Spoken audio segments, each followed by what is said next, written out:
Christianity emerged in the eastern provinces of the Roman Empire during the first half of the 1st century AD. Its earliest growth occurred within Jewish communities in Judea and the wider eastern Mediterranean. Rome was not the place of origin, but it became one of the most important centers of the movement within a generation. By the middle of the 1st century AD, a Christian community existed in the city, composed of both Jewish and Gentile adherents.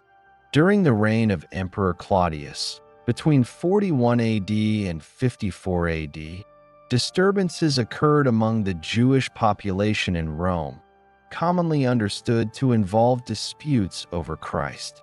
These disturbances indicate that Christian belief had already taken root in the city and was generating internal conflict visible at the level of urban administration. Christianity in Rome was no longer an isolated or marginal presence. By the reign of Emperor Nero, from 54 AD to 68 AD, the Roman Christian community had grown further.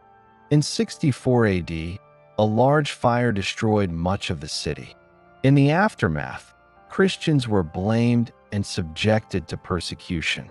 Roman records from this period identify Christians as a distinct group, marking their first clear appearance in imperial documentation.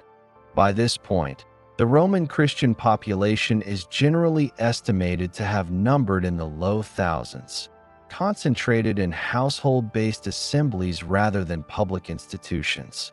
Early Christian tradition places the Apostle Peter in Rome during this period. He is said to have been executed during Nero's persecution, likely between 64 AD and 67 AD. This event gave the Roman Christian community lasting significance. The memory of an apostle's death in the city became central to Rome's standing among other Christian communities and remained a key element in its later claims to continuity. This apostolic association did not immediately produce a centralized office resembling the later papacy. During the late 1st century AD, Christian communities across the empire were locally organized. Leadership structures varied, but authority was exercised by groups of elders and overseers rather than by a single universally recognized leader. The term episcopos, later translated as bishop, had not yet acquired a fixed or standardized institutional meaning. Early Roman leaders traditionally listed after Peter include Linus and Cletus. Linus appears by name in a New Testament letter, though without a description of office or function. Later succession lists preserve Linus and Cletus as early leaders of the Roman Church, typically identifying two figures between Peter and Clement. These names are historically attested through early testimony, yet the surviving record does not allow a detailed reconstruction of their activities or administrative roles.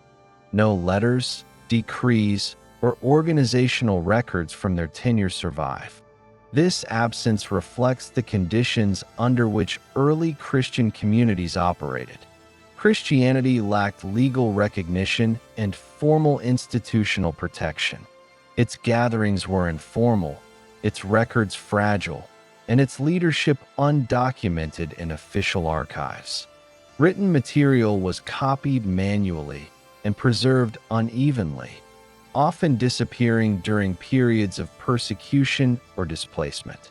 Despite these limitations, the Roman Christian community continued to exist and function between the persecution under Nero and the end of the 1st century AD. Leadership continuity was maintained, but the internal documentation of this period has not survived. As a result, the historical record for these decades remains thin, even though the community itself did not disappear.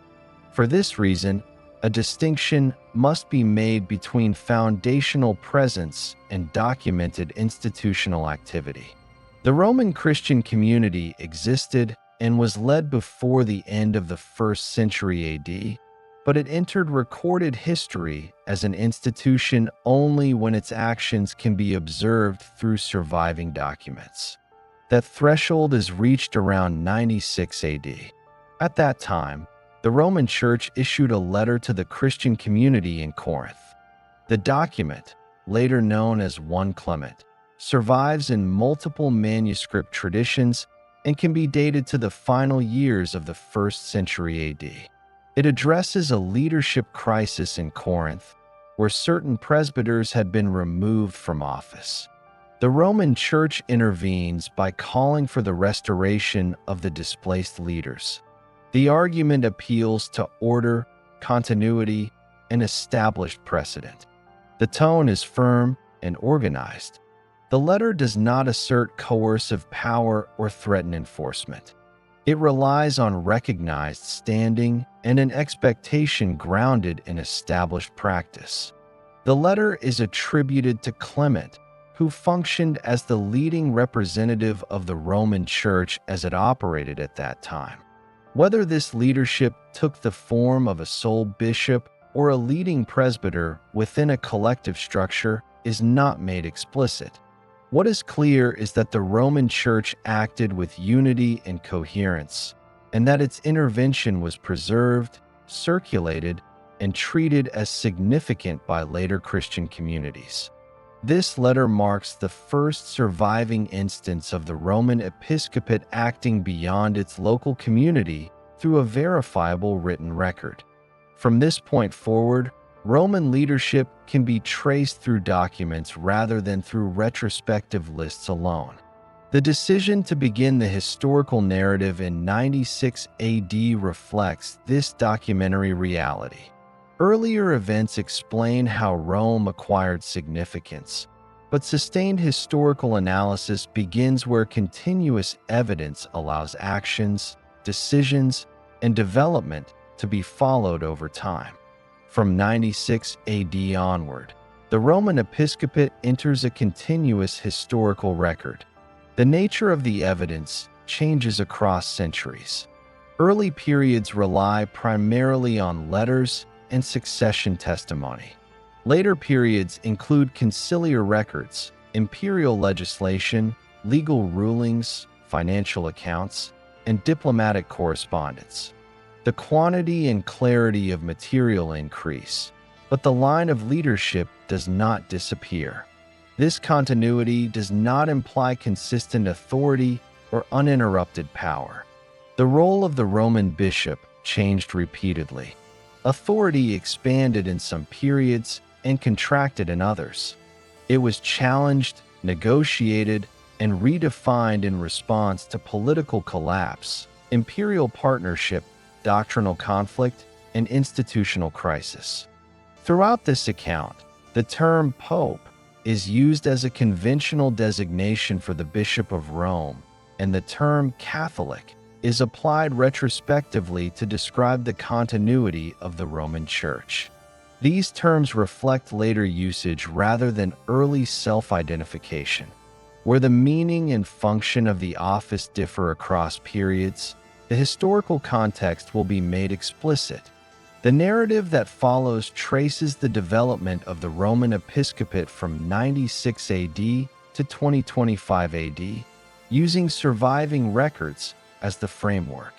It follows the institution as it appears in the evidence, without projecting later structures backward or assuming inevitability. By 96 AD, the Roman Christian community had endured decades of illegality, intermittent persecution, and the loss of early leaders without developing formal public institutions. What distinguishes this moment from earlier decades is not a sudden change in authority, but the survival of documentation that allows Roman leadership to be observed directly. The figure associated with this transition is Clement, active at the close of the 1st century AD. His name is attached to a letter sent from the Roman Church to the Christian community in Corinth, a document now known as 1 Clement. This text marks the first preserved instance of Roman leadership intervening beyond its local community through a written communication that assumes its appeal carries weight. The situation addressed in the letter is specific. In Corinth, a group of presbyters had been removed from office. The Roman Church responds by urging their restoration. The argument appeals to continuity, order, and precedent rather than to coercion or legal enforcement. No threat of punishment is made. The authority expressed is relational, grounded in recognized standing rather than in formal jurisdiction. The letter is written in the name of the Roman Church and attributed to Clement, who functioned as its leading representative as the community was organized at that time. Whether this leadership took the form of a sole bishop or a leading presbyter within a collective structure is not made explicit in the document. What is clear is that the Roman Church acted with unity and coherence, and that its intervention was preserved and circulated by later generations. The preservation of one Clement is itself significant. The letter was copied, transmitted, and read beyond its immediate context. Its survival indicates that it was regarded as more than a local communication. It represents the earliest point at which Roman leadership can be studied through a surviving text rather than reconstructed solely from later testimony. Following Clement's tenure, Roman leadership continues into the early 2nd century AD. Documentation remains limited, but continuity is not lost. Early succession testimony preserves a stable sequence of leaders whose approximate dates can be reconstructed within narrow ranges. Clement, leadership is traditionally attributed to Evaristus, whose tenure is commonly placed around c. 97 to 105 AD. He is followed by Alexander I, active approximately c. 105 to 115 AD, then Sixtus, whose leadership likely spans c. 115 to 125 AD, and Telesphorus, generally dated to c. 125 to 136 AD. While exact dates vary slightly across later lists, the order of succession is consistent. Between Clement and the middle of the 2nd century AD, at least 4 successive Roman leaders can be identified by name. This level of continuity is notable given the absence of legal recognition and the conditions under which Christian communities operated. During this period, Christianity remained illegal throughout the Roman Empire. Imperial policy did not mandate systematic persecution, but Christians were vulnerable to accusation. Under Emperor Trajan, 98 to 117 AD, the prevailing practice was that Christians were not to be sought out, but if accused and if they refused to conform to traditional religious observance, they were subject to punishment. This legal framework shaped the behavior of Christian leaders, including those in Rome. The Roman Church during the early 2nd century AD is generally estimated to have consisted of several thousand members. These Christians met primarily in private homes, organized around household gatherings rather than public buildings.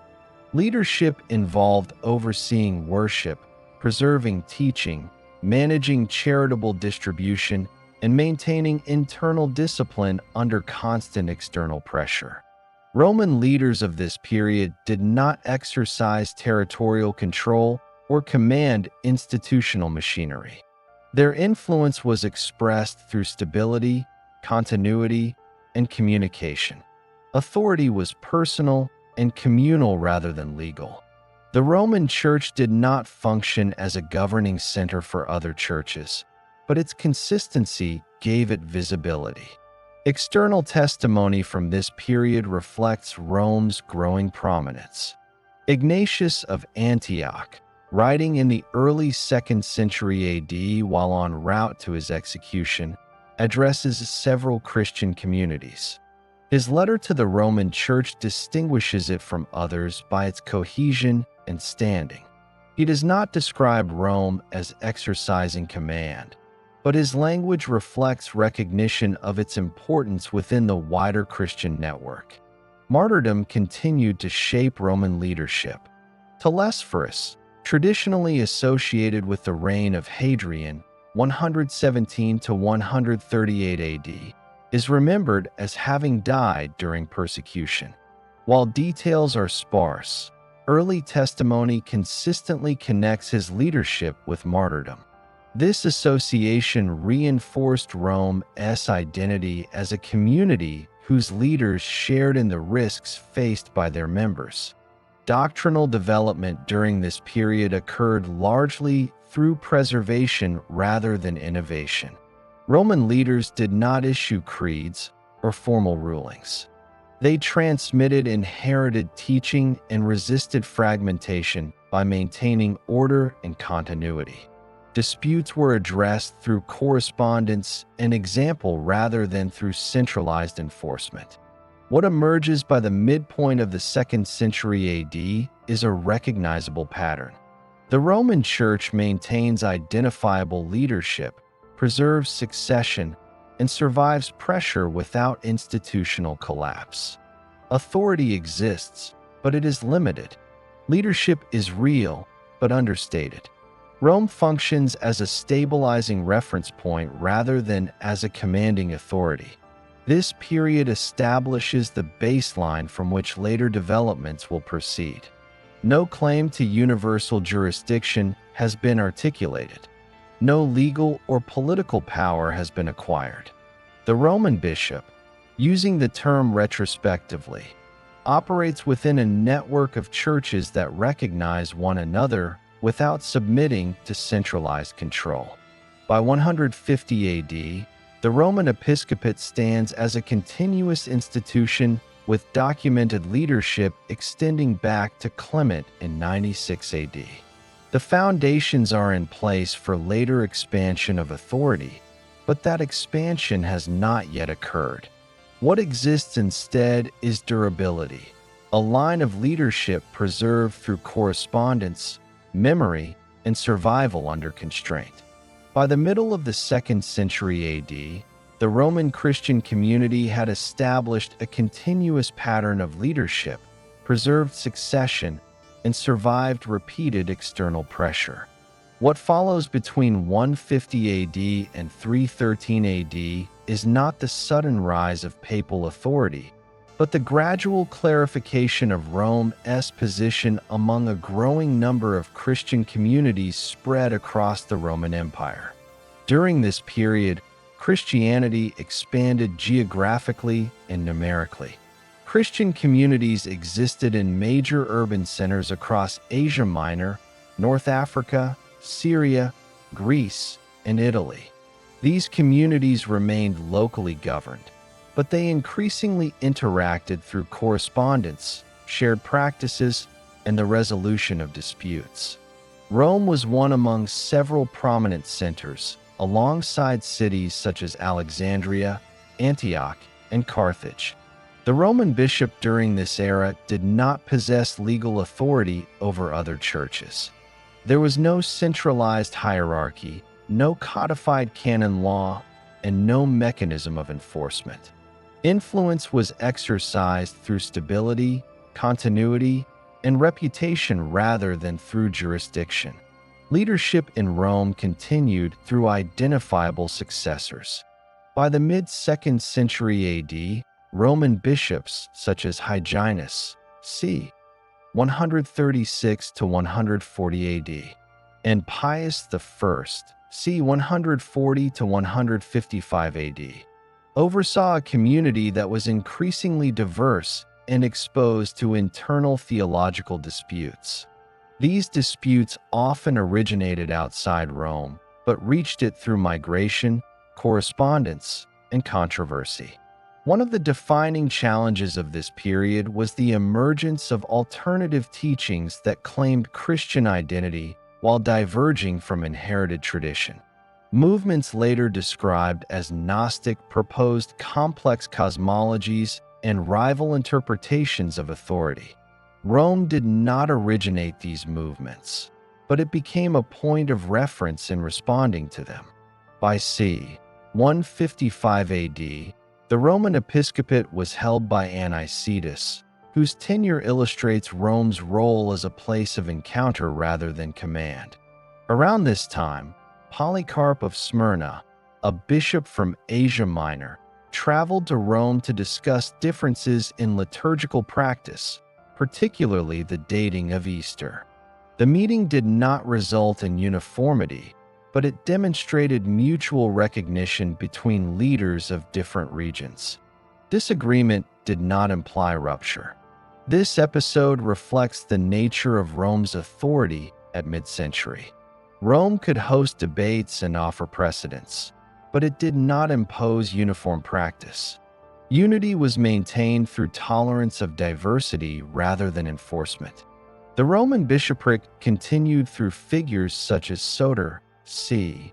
166 to 175 AD, and Eleutherius, c. 175 to 189 AD. During their tenure, the Roman community was active in charitable support, including assistance to Christians in other regions. This practical support reinforced Rome's standing and visibility within the broader Christian network. By the late 2nd century AD, Rome's prominence is explicitly articulated by Irenaeus of Lyons, writing around 180 AD. In the context of opposing rival teachings, Irenaeus refers to the Roman Church as possessing a tradition that could be traced through a succession of leaders. His purpose is not to establish Roman jurisdiction, but to identify Rome as a stable reference point whose continuity contrasts with the novelty of rival claims. This testimony is significant because it comes from outside Rome and reflects recognition rather than assertion. Rome's importance is described as a fact of continuity, not as a claim to rule. During the final decades of the 2nd century AD, the Roman bishopric was held by Victor I, c. 189 to 199 AD. His tenure marks a turning point in Rome's willingness to assert uniformity. The issue again concerned the dating of Easter, known as the Quartodeciman controversy. Churches in Asia Minor observed the feast on a different calendar basis than those in Rome and the West. Victor attempted to enforce conformity by threatening the exclusion of non-compliant churches.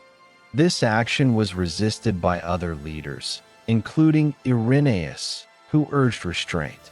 The episode demonstrates both an expansion and a limit of Roman authority. Rome could attempt to impose practice, but resistance could not be overridden. Consensus, not coercion, remained decisive.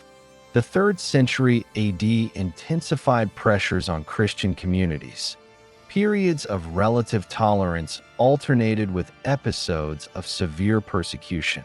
Roman bishops during this century led under increasingly unstable conditions. By c. 199 AD, Zephyrinus became Bishop of Rome, followed by Calixtus I, c.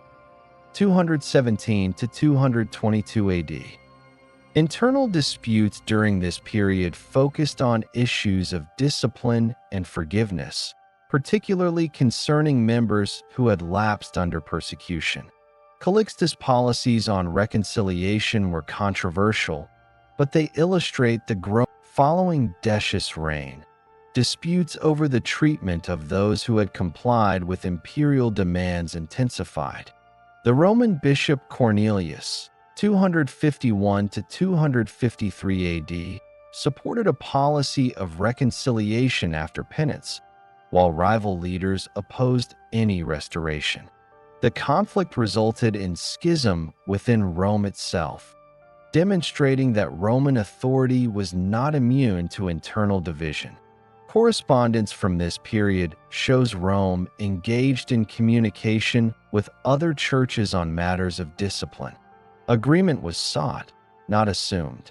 Authority functioned through persuasion and precedent rather than command. By the mid-3rd century AD, the Roman bishopric was held by Stephen I, c. 254 to 257 AD. His tenure brought Rome into conflict with churches in North Africa over the validity of baptisms performed outside the church. Stephen asserted a Roman practice and refused to accept rebaptism, while Cyprian of Carthage defended local autonomy. The dispute ended without resolution, illustrating both Rome's assertiveness and its limits again. Persecution resumed under Valerian, 257 to 260 AD, during which Sixtus II, 257 to 258 AD, was executed. His death occurred publicly, reinforcing Rome's visibility as a center of Christian leadership under threat. Later in the century, persecution under Diocletian, 303 to 311 AD, represented the most systematic attempt to suppress Christianity. Churches were destroyed, scriptures seized, and clergy targeted. Roman leadership persisted through this period, though documentation thins due to the conditions of repression. Despite repeated crises, the Roman episcopate did not collapse. Succession continued. Leadership adapted to circumstances, sometimes operating in secrecy. By the early 4th century AD, the Roman Church remained intact, with an established leadership structure and accumulated institutional memory. By 313 AD, the situation changed fundamentally. The issuance of the Edict of Milan ended the legal persecution of Christianity and transformed the environment in which Roman leadership operated.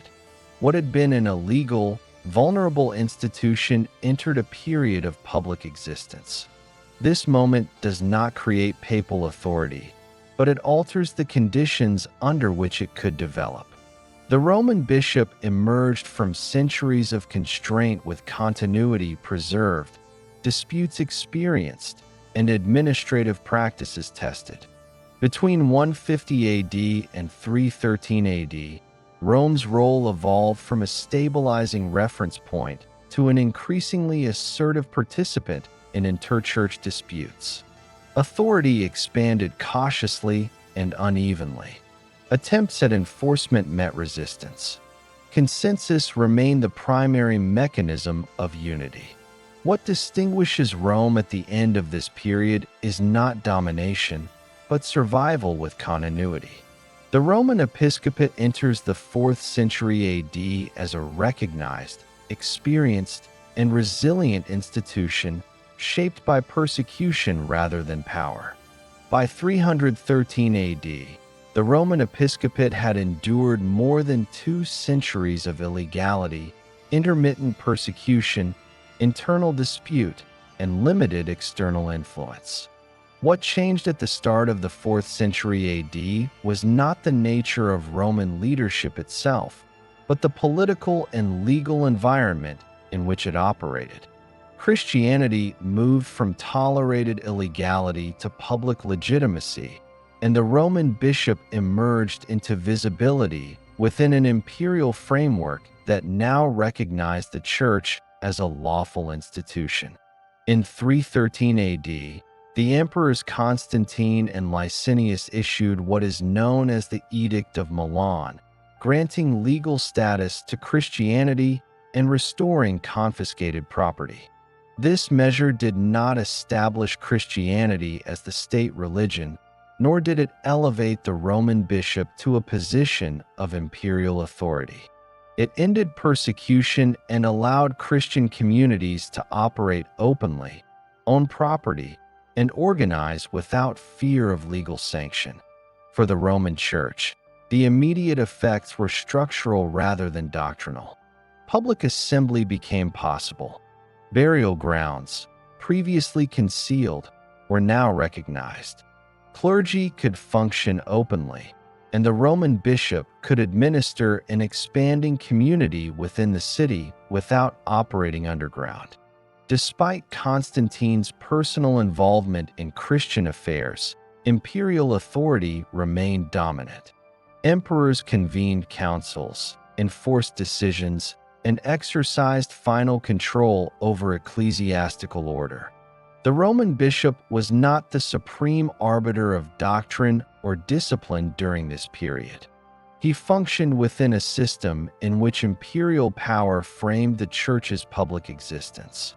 The first Roman bishop to operate fully under these new conditions was Miltiades, 311 to 314 AD, whose tenure overlapped with the legalization of Christianity. Shortly thereafter, Silvestri, 314 to 335 AD, presided over the Roman Church during Constantine's reign. Later tradition associated Sylvester closely with Constantine, but contemporary evidence shows that imperial authority, not episcopal initiative, drove major developments. The most significant doctrinal event of the early 4th century AD was the Council of Nicaea in 325 AD.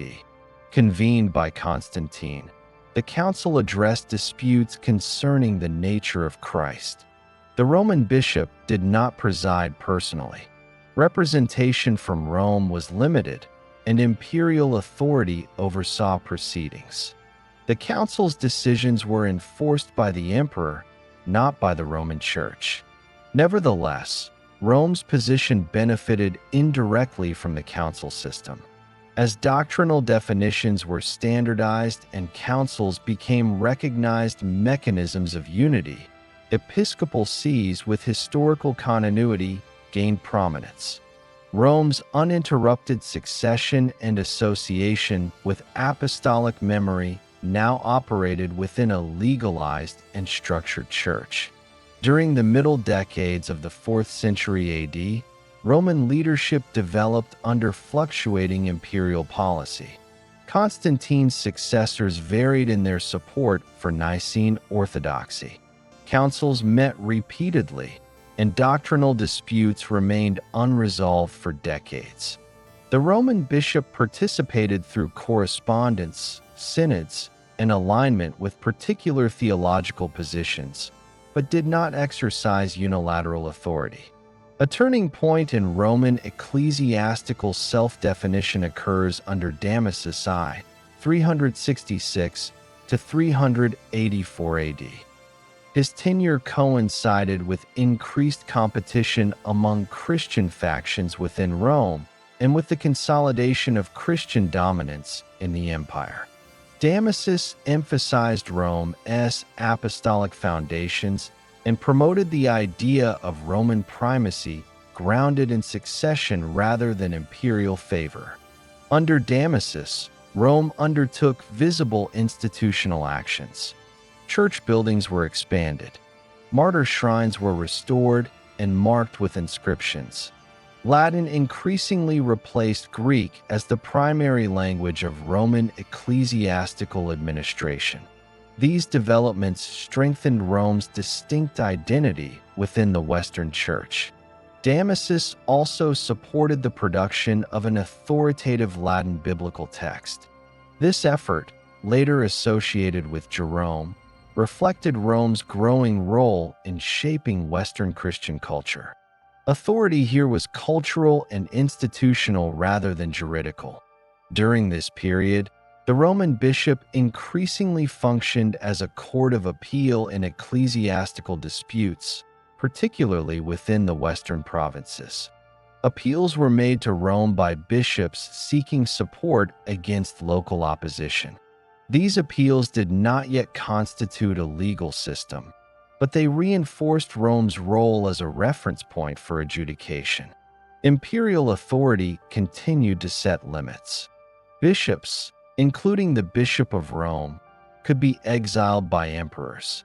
Doctrinal enforcement relied on imperial mechanisms. The Roman Church gained influence within this system but did not control it.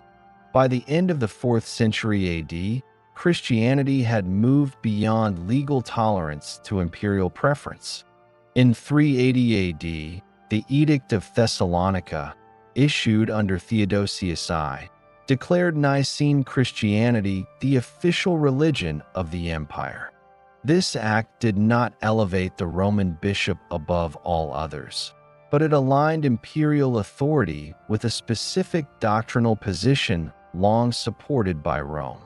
Following this declaration, the Roman bishop's alignment with imperial orthodoxy enhanced his standing, especially in the West.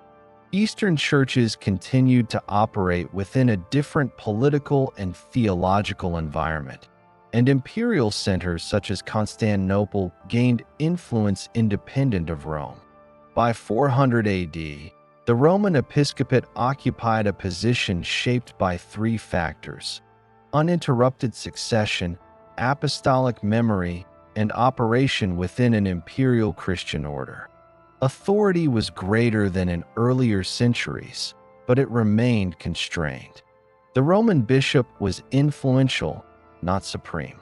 Councils, emperors, and regional bishops continued to shape outcomes. This period establishes the framework for the later expansion of papal authority. Legal recognition allowed institutional development. The imperial partnership created visibility. Apostolic narrative provided legitimacy. None of these alone produced papal supremacy, but together they formed conditions under which Rome's influence could grow. What emerges from 313 AD to 400 AD, Rome itself was no longer the seat of emperors, yet it retained symbolic importance and a large urban population dependent on organized administration. The sack of Rome in 410 AD by forces under Alaric marked a psychological rupture. Although imperial government continued to exist afterward, confidence in its ability to protect the city was diminished. In this environment, the Roman bishop became one of the few enduring institutions capable of coordinating relief, maintaining order, and representing the city to external powers.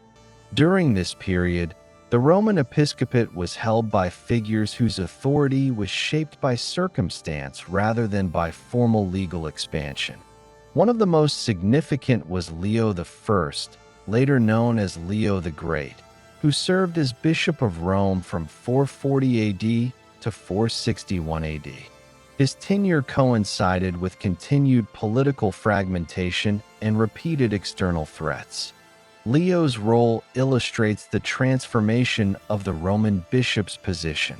In 452 AD, he met Attila during the advance of the Huns into Italy. The encounter did not involve military command or imperial authority. Leo acted as a representative of the Roman population, negotiating on behalf of a city with limited defensive capacity. Whatever combination of factors led to Attila's withdrawal, the episode reinforced the perception of the Roman bishop as a civic intermediary. Leo's influence extended beyond crisis diplomacy. He articulated a conception of Roman authority grounded in apostolic succession and continuity. His correspondence emphasized Rome's role as a reference point in doctrinal disputes, particularly within the Western provinces. This articulation occurred within a framework still shaped by imperial law, but it placed increasing emphasis on ecclesiastical continuity rather than political patronage. The Council of Chalcedon in 451 AD represents a critical moment in this process. Leo's doctrinal letter, known as the Tome, was received and approved by the council as an authoritative statement on Christological definition. The council's acceptance of the text did not grant unilateral authority to Rome, but it enhanced Rome's standing within the conciliar system. Authority remained collective, yet Rome's voice carried increased weight. Following Leo's death, The Roman episcopate continued to operate amid declining imperial structures. By 476 AD, the Western Roman Empire formally ceased to exist with the deposition of the last emperor in Italy. This event did not end Roman administration overnight, but it removed the central authority that had framed political life for centuries. After 476 AD, governance in Italy passed into the hands of successive non-imperial rulers. The Roman bishop did not replace imperial government, but he increasingly interacted with these authorities as a representative of local interests. The Church's administrative continuity contrasted sharply with the instability of secular leadership.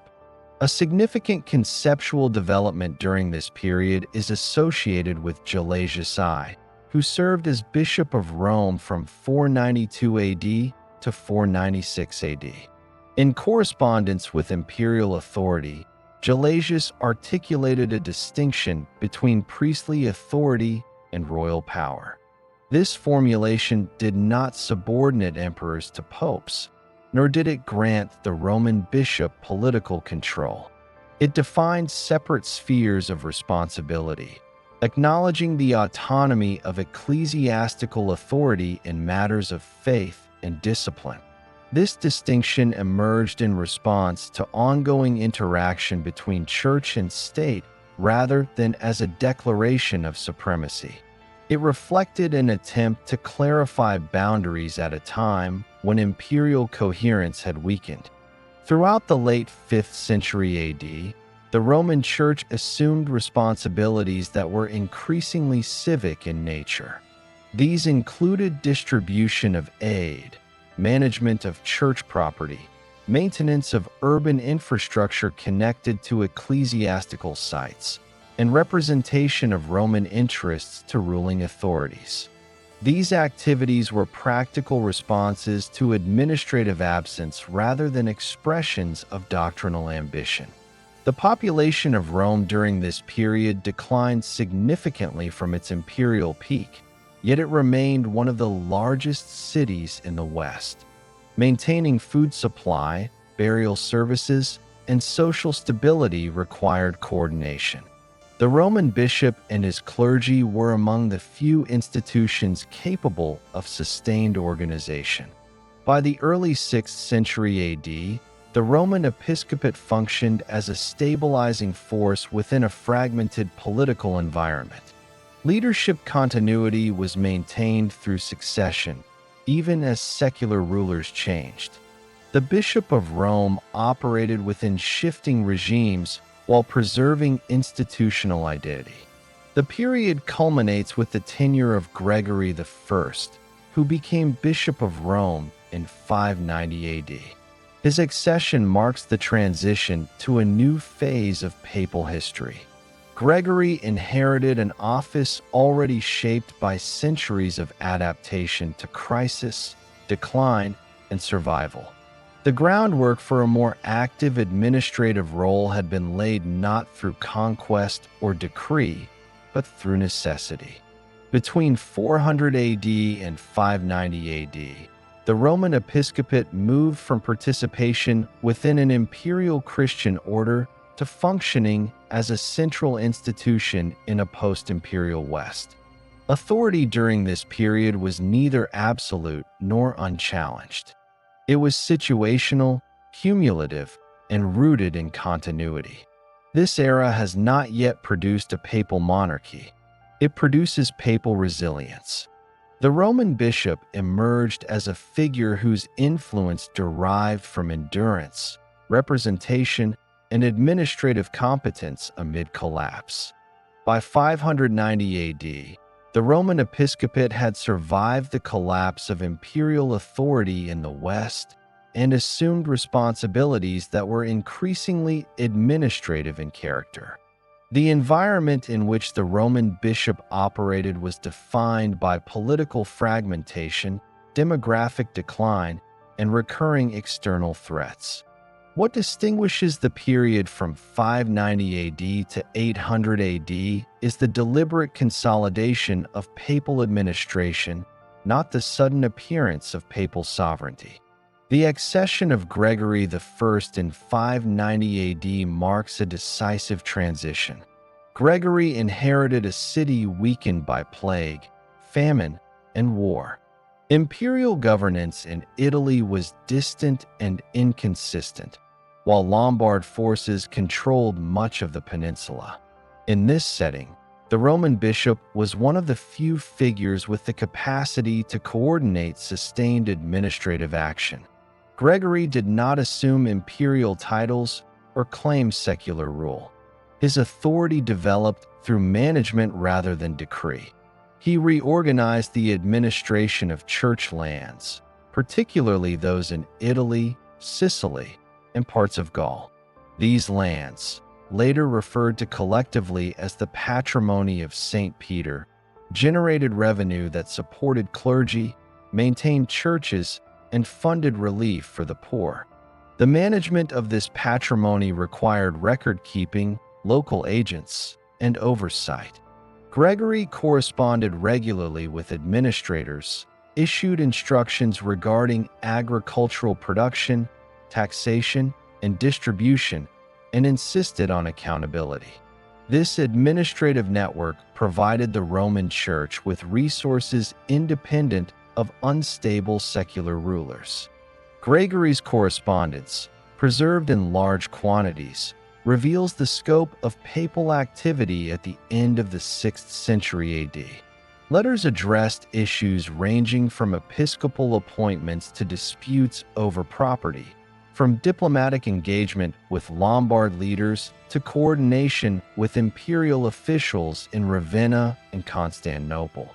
Authority was exercised through instruction and negotiation rather than force. A significant aspect of Gregory's leadership was his relationship with secular powers.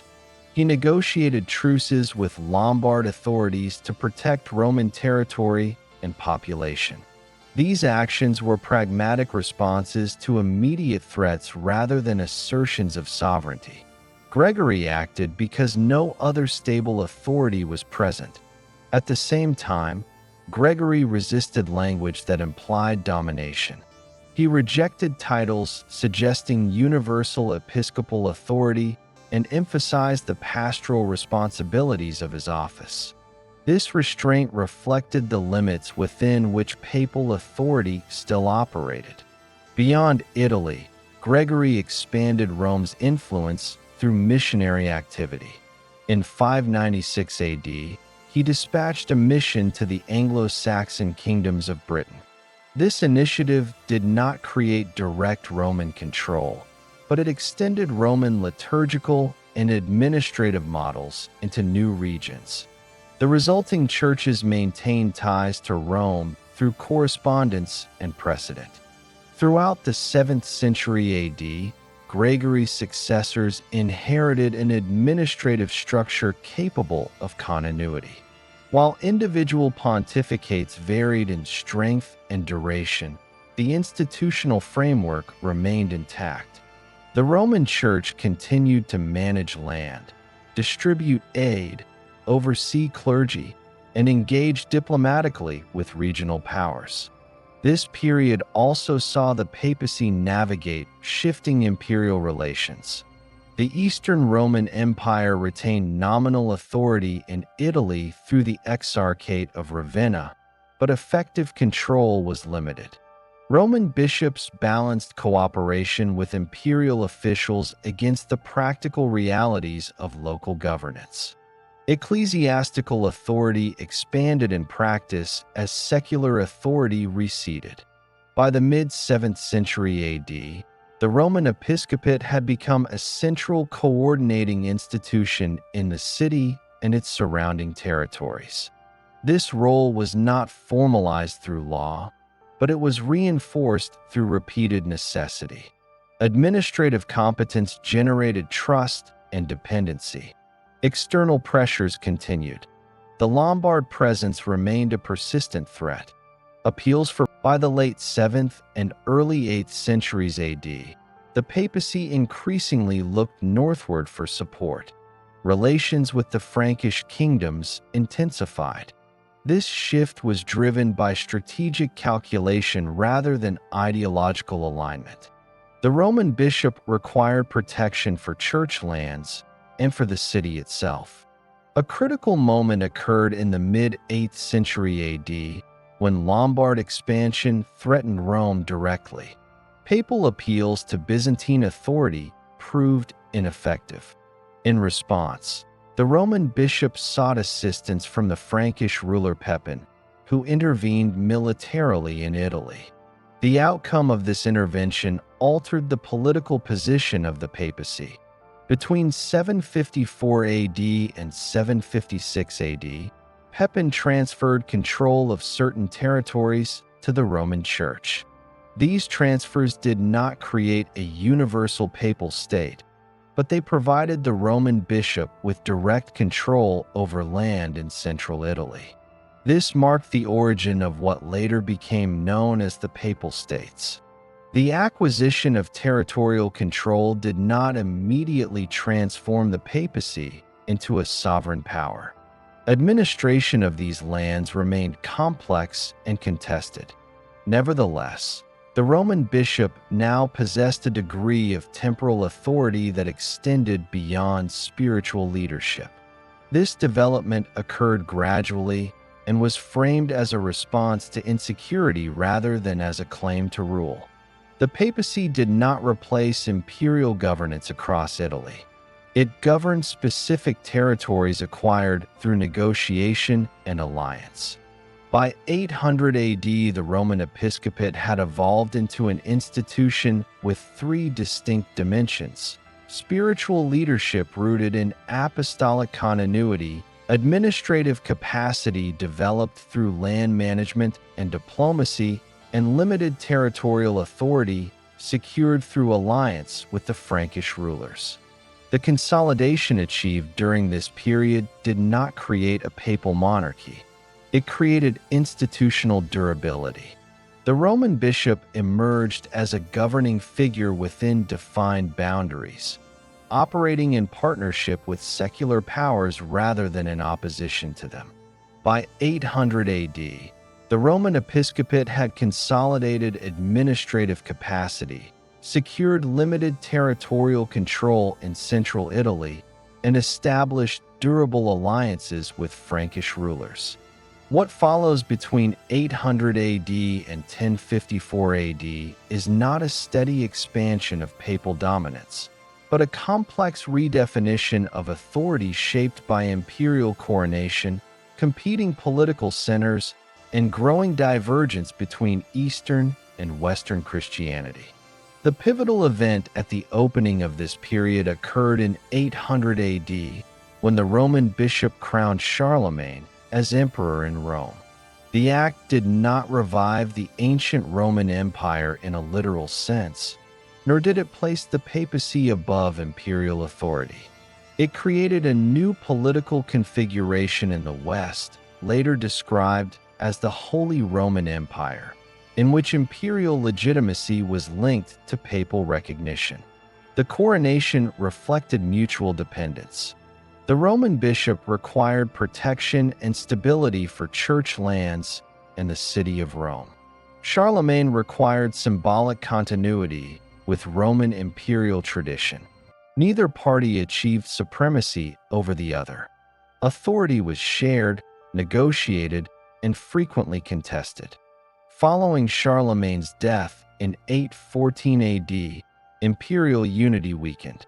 Successor rulers struggled to maintain centralized control across the Carolingian territories.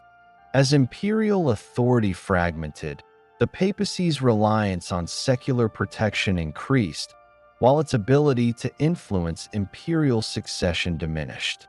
Throughout the 9th century AD, Roman bishops navigated a volatile political environment. Frankish rulers intervened in papal elections, while local Roman factions contested control of the papal office. The papacy did not yet function as an independent monarchy.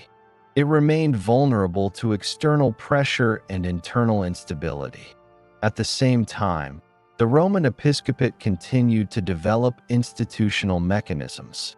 Papal correspondence expanded. Legal traditions began to be compiled and referenced. Appeals to Rome from Western bishops increased, reflecting Rome's growing role as a point of arbitration rather than enforcement. Relations with the Eastern Roman Empire remained strained but interconnected. Constantinople continued to view itself as the imperial and ecclesiastical center of the Christian world. The Bishop of Rome was recognized as holding honor and seniority, but not universal jurisdiction. Disagreement over authority was structural rather than personal. Tensions between Rome and Constantinople intensified during the Photian controversy of the mid-9th century AD. Disputes over episcopal appointments, doctrinal language, and jurisdictional boundaries exposed fundamental differences in how authority was understood. While temporary reconciliations occurred, the underlying divergence remained unresolved. Cultural and administrative differences deepened the divide. In the West, Latin was the dominant language of worship and administration. In the East, Greek prevailed. Clerical practices, liturgical customs, and theological vocabulary increasingly diverged. These differences did not immediately produce separation, but they reduced shared reference points. By the 10th century AD, the papacy entered a period of internal decline, often described as politically unstable. Roman noble families exerted significant influence over papal elections. Short pontificates, contested successions, and external interference weakened institutional coherence. Papal authority during this period depended heavily on local power dynamics rather than universal recognition. Despite this instability, the institutional framework of the papacy persisted. The office did not disappear, and succession continued. Even during periods of weakness, Rome remained symbolically central to Western Christianity. A turning point occurred in the mid-10th century AD with renewed imperial involvement from the German kings. In 962 AD, Otto I was crowned emperor in Rome, establishing a revived imperial structure in the West. This development restored a measure of stability, but also reinforced imperial influence over papal affairs. Imperial oversight of papal elections during this period constrained Roman autonomy. Popes were confirmed or removed with imperial approval. The relationship mirrored earlier Carolingian arrangements, with authority balanced but rarely equal. By the late 10th and early 11th centuries AD, calls for reform emerged within Western Christianity. These movements sought to address clerical discipline, corruption, and secular interference. The papacy became a focal point for reform efforts, even as it remained entangled with imperial power. During this same period, relations with the Eastern Church continued to deteriorate. Jurisdictional disputes over southern Italy, theological disagreements, and competing claims to authority accumulated without resolution.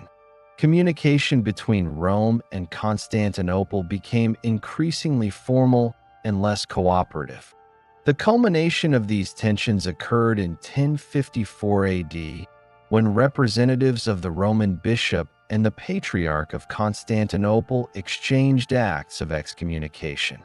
This event did not immediately sever all relations between Eastern and Western Christianity, nor was it universally recognized as final at the time. It symbolized a rupture that had developed over centuries rather than a sudden break. The events of 1054 AD marked the effective separation of Latin and Greek Christianity into distinct institutional traditions. The papacy emerged from this process as the uncontested central authority of Western Christianity, while the Eastern churches continued under their own patriarchal structures. Between 800 AD and 1054 AD, the papacy did not achieve dominance through conquest or decree. Its position evolved through alliance, conflict, reform, and division. Authority expanded unevenly and remained contested. By the mid-11th century AD, the Roman episcopate stood at the threshold of a new phase. Internal reform, clearer institutional identity, and separation from Eastern Christianity created conditions for a more assertive papal role in the West. By 1054 AD, the Roman episcopate had emerged as the uncontested center of Western Christianity.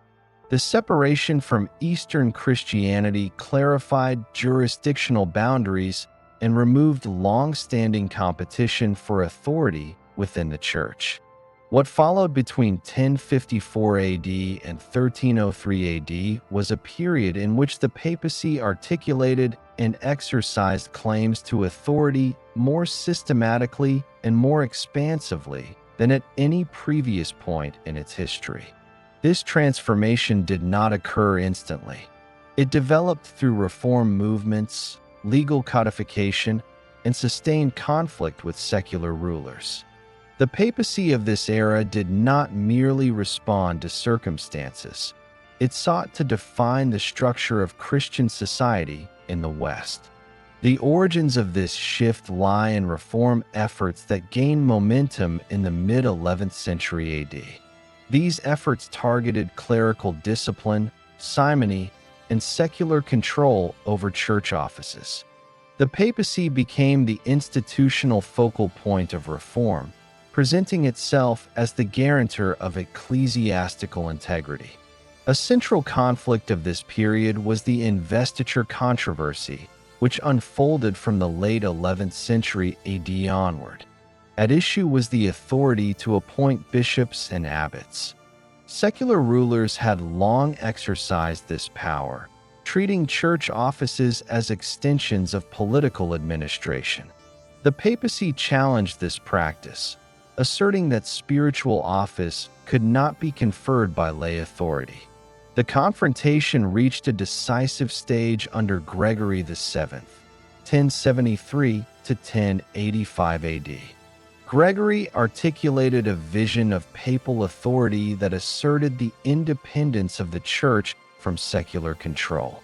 He claimed the right to depose rulers who interfered in ecclesiastical matters and insisted that bishops owed primary loyalty to Rome.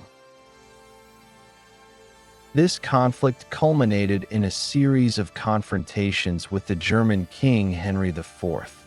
Mutual excommunications, political instability, and public acts of submission demonstrated both the reach and the limits of papal authority.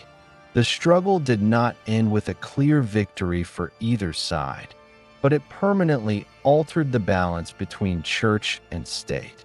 Resolution came gradually. The Concordat of Worms in 1122 AD established a compromise that distinguished between spiritual authority and secular influence in episcopal appointments. While secular rulers retained a role in the process, the principle that spiritual authority originated within the Church was affirmed. This settlement marked a significant institutional victory for the papacy. Alongside political conflict, the papacy developed legal mechanisms to support its claims. Canon law was systematized during the 12th century AD, most notably through compilations that organized ecclesiastical legislation and precedent. These legal frameworks provided the papacy with tools to govern clergy, adjudicate disputes, and assert jurisdiction across Western Christendom. By the late 12th century AD, the papacy exercised authority through courts, legates, and written decrees. Appeals flowed to Rome from across Europe. The Roman Curia expanded, and administrative specialization increased. Papal governance became bureaucratic as well as doctrinal. The apex of papal authority during this period is associated with Innocent III, 1198 to 1216 AD. Under his leadership, the papacy asserted a role as arbiter of Christian society. Innocent intervened in imperial elections, authorized crusades, oversaw major church councils, and disciplined rulers and clergy alike. The Fourth Lateran Council of 1215 AD, convened under Innocent III, illustrates the scope of papal influence. The council addressed doctrine, clerical conduct, sacraments, and relations with secular authority. Its decrees applied broadly across Western Christendom and reflected a level of centralized coordination unprecedented in earlier centuries. Despite these achievements, papal authority was not uncontested. Secular rulers accepted papal involvement selectively and resisted when it conflicted with political interests. The papacy relied on moral authority, legal process, and the threat of spiritual sanction rather than direct force. During the 13th century AD, the papacy increasingly confronted powerful monarchies that had consolidated control over their territories. Kings of France and England asserted sovereignty over local churches, challenging papal intervention in political affairs. Conflicts arose over taxation, legal jurisdiction, and the limits of papal authority. These tensions culminated during the pontificate of Boniface VIII, 1294 to 1303 AD. Boniface articulated an expansive vision of papal supremacy, asserting authority over both spiritual and temporal realms. His claims met direct resistance from the French crown, which rejected papal interference in royal governance. The confrontation escalated through legal decrees, diplomatic standoffs, and public challenges. In 1303 AD, Boniface was seized at Anagni by forces aligned with the French king. Although he was soon released, the episode symbolized the limits of papal power when confronted by a determined sovereign state. Boniface's death later that year marks the end of the high medieval papal monarchy. The papacy emerged from the 13th century with extensive institutional machinery, legal authority, and a tradition of centralized governance, but also with exposed vulnerabilities. Between 1054 AD and 1303 AD, the papacy transformed from a reforming institution into a monarchical authority within Western Christianity. It claimed the right to govern clergy, arbitrate disputes, and influence secular rulers. These claims were realized unevenly and were continually contested. By 1303 AD, the papal monarchy had reached the limits of its medieval expansion. The confrontation between Boniface VIII and the French crown exposed the vulnerability of papal authority when faced with a consolidated territorial state. What followed between 1303 AD and 1417 AD was not a sudden collapse of the papacy, but a prolonged crisis that reshaped its credibility, location, and internal structure. The immediate aftermath of Boniface VIII's death set the tone for the period. The papacy entered a phase of heightened dependence on secular powers, particularly the French monarchy. In 1305 AD, the election of Clement V, a French cleric, marked a shift in papal alignment. Clement did not travel to Rome. Instead, he established the papal residence in southern France.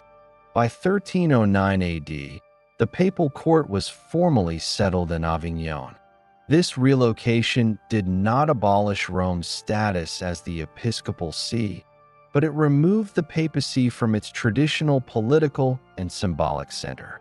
The Avignon residence would last nearly 7 decades, from 1309 AD to 1377 AD. During the Avignon period, the papacy remained institutionally intact and administratively effective. Papal governance did not cease. On the contrary, bureaucratic centralization intensified. The papal chancery expanded, financial administration became more systematic, and taxation of clergy across Europe increased. Revenues were collected through annates, benefices, and other mechanisms designed to sustain the centralized court. This administrative efficiency, however, came at a reputational cost. The papacy's close association with the French crown led to widespread perception that it had lost independence. While popes in Avignon exercised authority across Western Christendom, their political freedom was constrained by their location and alliances. During this period, papal involvement in European politics continued. Popes mediated disputes, issued legal judgments, and appointed bishops. Yet the distance from Rome weakened symbolic continuity, and resistance to papal taxation and intervention increased in several regions. By the mid-14th century AD, pressure mounted for the papacy's return to Rome. Political instability in Italy, concerns about legitimacy, and internal dissatisfaction converged. In 1377 AD, Gregory XI returned the papal court to Rome, ending the Avignon residency. The return did not restore unity. Following Gregory's death in 1378 AD, the papal election became contested. An Italian pope, Urban VI, was elected in Rome under intense political pressure. Dissatisfaction with his conduct led a group of cardinals to declare the election invalid and to elect a rival pope, Clement VII, who established himself in Avignon. This event initiated the Great Western Schism, which lasted from 1378 to 1417. For the first time, multiple claimants simultaneously asserted legitimacy as pope. Europe was divided along political lines, with different kingdoms recognizing different popes. The schism severely damaged the papacy's authority. Competing papal courts issued rival appointments, excommunications, and decrees. The unity of Western Christendom, already strained, fractured institutionally. Appeals to papal authority became entangled in questions of allegiance rather than principle. Efforts to resolve the crisis initially failed. In 1409 AD, a council convened at Pisa attempted to depose both existing popes and elect a new one. Instead of restoring unity, this action produced a third claimant, deepening the crisis. The persistence of the schism made clear that papal authority alone could not resolve the problem. Attention shifted toward conciliar solutions. The idea that a general council could act to restore unity gained traction, reflecting a temporary rebalancing of authority within the Church. Continued briefly to address remaining matters. The conclusion of the schism restored institutional unity but left lasting consequences. The papacy emerged with diminished moral authority and heightened scrutiny. The precedent that councils could intervene in papal legitimacy altered the balance between papal and conciliar authority, even if conciliarism did not ultimately prevail. Between 1303 AD and 1417 AD, the papacy experienced its most severe internal crisis since its formation. It remained administratively functional, but its claims to universal authority were undermined by division, political dependency, and prolonged uncertainty. This period did not destroy the papacy. It forced adaptation. The structures built gained temporary traction in the early 15th century AD. Councils such as Basel, 1431 to 1449 AD, asserted reformist agendas and challenged papal prerogatives. Over time, however, the papacy reasserted control, limiting conciliar authority and restoring centralized governance. By the late 15th century AD, the papacy had consolidated administrative power but faced growing dissatisfaction. Renaissance popes emphasized diplomacy, patronage, and territorial governance in Italy. The papal court functioned as both a religious and political institution, deeply entangled in Italian power struggles. These activities reinforced papal sovereignty but intensified criticism regarding spiritual priorities. The turning point came in 1517 AD, when challenges to papal authority escalated beyond reform discourse into open rupture. Objections to papal taxation, indulgences, and centralized control crystallized into movements that rejected papal jurisdiction altogether. What began as a protest developed into the Protestant Reformation, fracturing Western Christianity along doctrinal and institutional lines. As reform movements spread across German territories, Switzerland, Scandinavia, and parts of France and England, papal authority collapsed in large regions. Entire churches reorganized without reference to Rome. Secular rulers often supported these changes, integrating religious reform into state consolidation.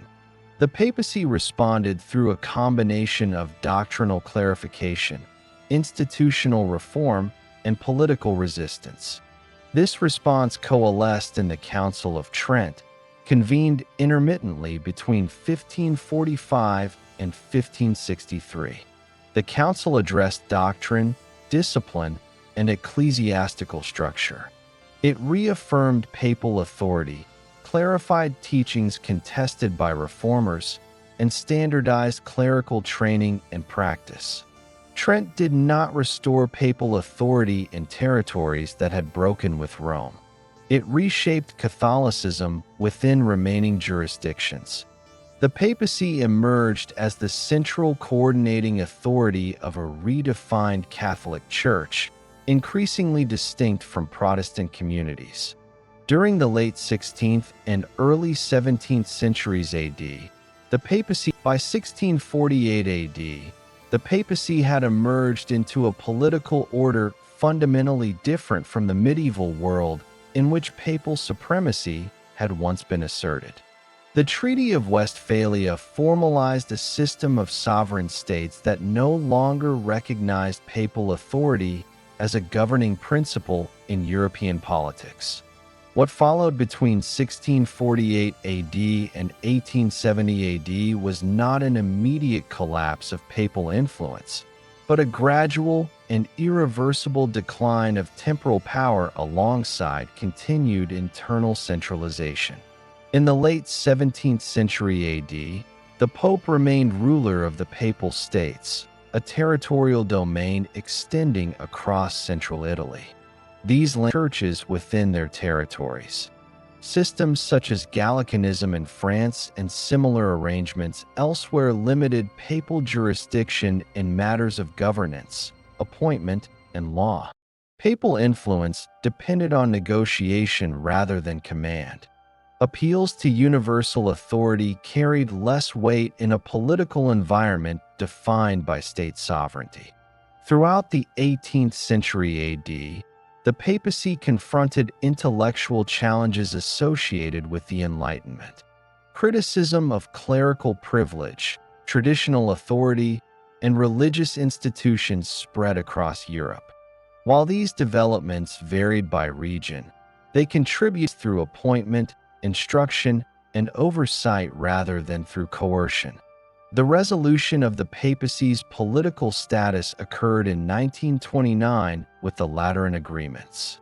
These treaties recognized the Vatican City as a sovereign entity and normalized relations with the Italian state.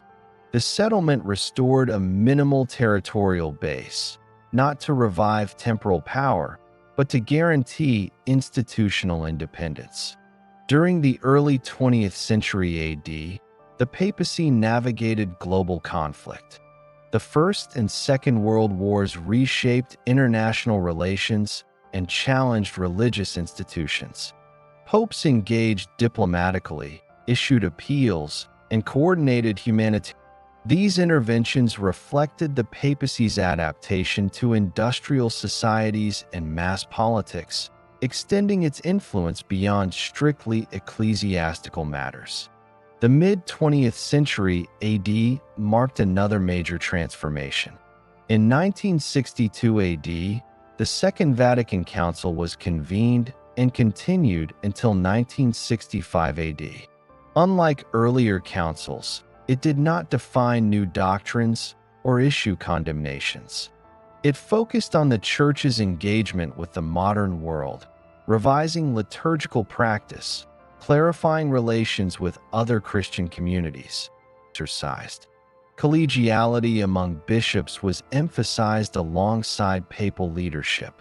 Communication shifted toward engagement rather than assertion. The Pope emerged as a global religious figure whose influence operated through teaching, presence, and dialogue. By 1965 AD, the papacy had completed its transition into a modern institution. Temporal sovereignty had been replaced by doctrinal centralization. Papacy redefined itself under conditions of modernity. Loss of territory prompted consolidation rather than collapse. The Pope became a central doctrinal authority and an international religious figure, operating within a world of nation-states without commanding them. This period established the framework for the contemporary papacy. Authority was exercised through teaching, diplomacy, and global presence rather than through law or force. By 1965, the Papal Council marked a structural shift in how papal authority was exercised. What followed from 1965 to 2025 was not a reinvention of the papacy, but an adaptation of an ancient institution to a secular, interconnected, and rapidly changing world. The immediate post-conciliar period was defined by implementation rather than declaration. Paul VI, who guided the Church through the final sessions of Vatican II and its early aftermath, has gained functional prominence, and engagement with non-Catholic Christians expanded. Papal authority remained central, but it was increasingly expressed through coordination rather than command. During this period, the Pope emerged as a visible international figure. Advances in global travel, mass media, and telecommunications statements, visits, and diplomatic interventions reached audiences far beyond the Catholic world. Visibility became a defining feature of modern papal leadership. A decisive phase began in 1978 with the election of John Paul II, whose pontificate lasted until 2005. His tenure marked one of the longest in papal history and reshaped global perceptions of the papacy. Extensive international travel made the Pope a direct presence in diverse political and cultural contexts. Doctrinal oversight remained concentrated in Rome, even as pastoral responsibility was shared more visibly with local bishops. The papacy functioned as the final reference point in matters of teaching and discipline, maintaining continuity with earlier structures. In 2005, Benedict XVI succeeded John Paul II. His pontificate emphasized doctrinal clarity and institutional coherence in a context marked by secularization and internal challenge. Engagement with modern intellectual currents became a defining feature. Administrative reform and theological continuity characterized this period. Benedict XVI's resignation in 2013 represented